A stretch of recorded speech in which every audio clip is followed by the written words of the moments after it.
Hi, it's Amelia, and welcome to Behind the Curtain. It's been a very long time since I've been out, have no real excuses, but basically, I need to be out here doing what the Lord has called me to do. So, this is basically a kumbaya, a powwow of sorts of you and me coming together and coming to the point of saying that it's time to be authentic. It's time to realize that time is running out.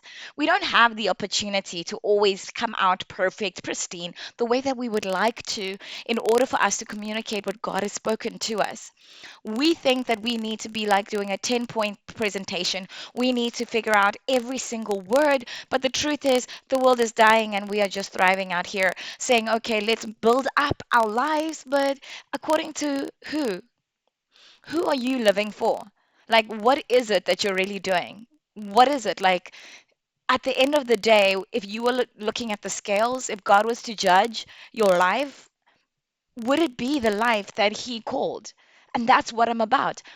I, I'm not going to be here to be silent, to let people go and not realize that they've been called for such a time as this. Meaning that if you're called into the marketplace, if you're called into a business, if you're called to be in ministry, if you're called to the army, if you are called to be a mother, if you're called to be a father, if you are just called to be a friend, then get on with it.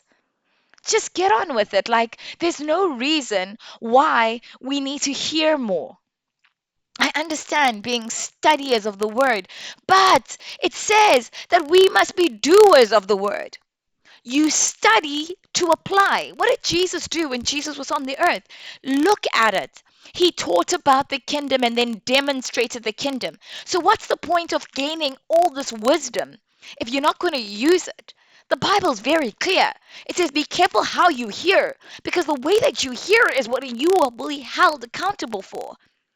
So, do you hear me? There is only so much that you need to hear and do what with.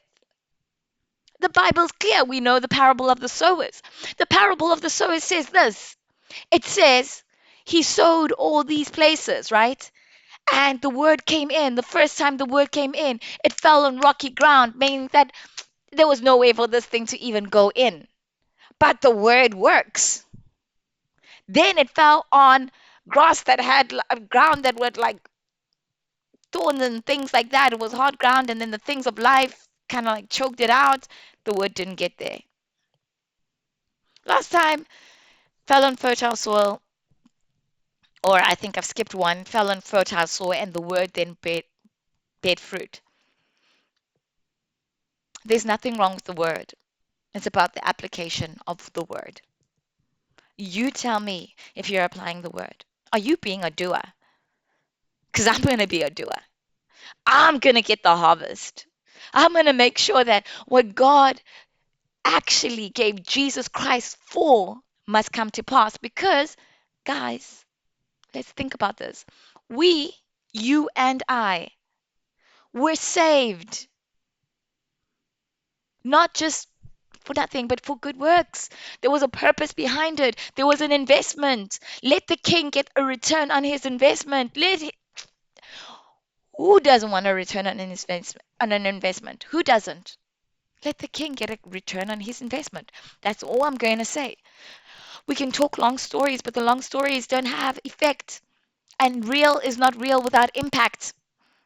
Show me your fruits. I'll show you your faith. Where's your faith? Let me see it. So let's get on with it. Behind the curtain, in front of the curtain, and on mission. Let's go.